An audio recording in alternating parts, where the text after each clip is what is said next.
a story, a true story of something that happened to an Assemblies of God pastor. This Assemblies of God pastor, I don't know which country, may even be Australia, I don't know. But I think it was America. He was invited to preach like I'm preaching here. And he finished preaching in his friend's church on Sunday night. I don't know what he preached about. But on Sunday evening, when he got into his hotel room and closed the door, Jesus appeared to him in the room. And you know what Jesus said? Jesus said, follow me, follow me. I want to show you something. So Jesus took him down into hell. Now, this Assemblies of God pastor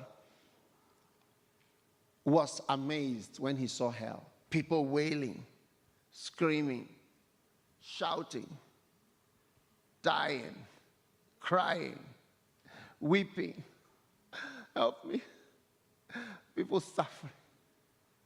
I hear there's a special place for those who don't believe in God and for those who don't believe in the devil.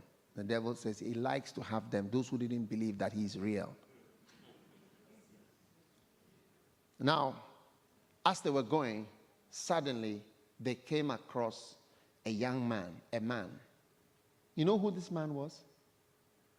This man, this Assemblies of God pastor, had been in a secular university, and that was his roommate. He actually got converted and came back to the Lord, seriously back into the Lord, in university.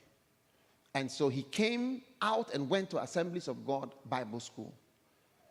And that's how he entered into the ministry. So that was his roommate when he was in school. And when he saw his roommate, he said, "What? What are you doing here?"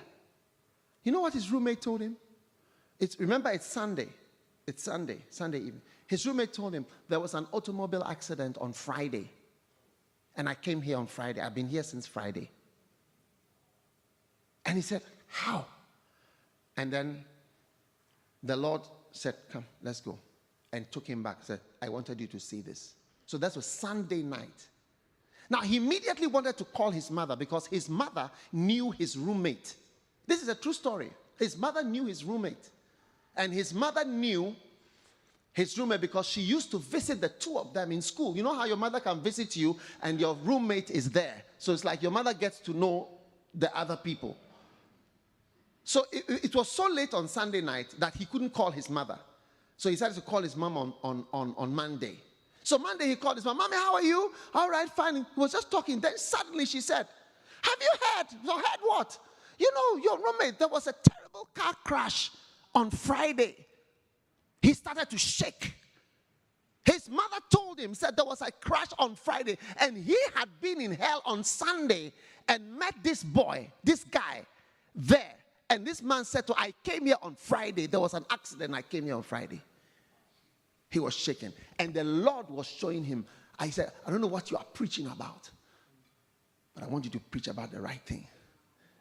Hell is real. There's a real place where people who die and don't know God go straight into. I don't know what the rich man did that made him go straight into hell. But I know he didn't know God. And he was arguing all the time. And he argued even when he was in hell. And tonight I tell you, I don't know who you are, but I want to speak to people who call themselves believers. Christianity is not just a song. It's not just about singing nice songs about how God has loved us. If you knew the cure to cancer and you kept it to yourself, we would only call you a wicked person. If you didn't do all that you could to share with other people how they can be healed and how they could be cured, we would only call you an evil and a wicked person. And when the church of God has this great salvation and we keep it to ourselves and we don't tell the world, we don't sacrifice to warn people, we don't pray for them because they are bound by the God of this world, then we are not good people because we didn't tell them.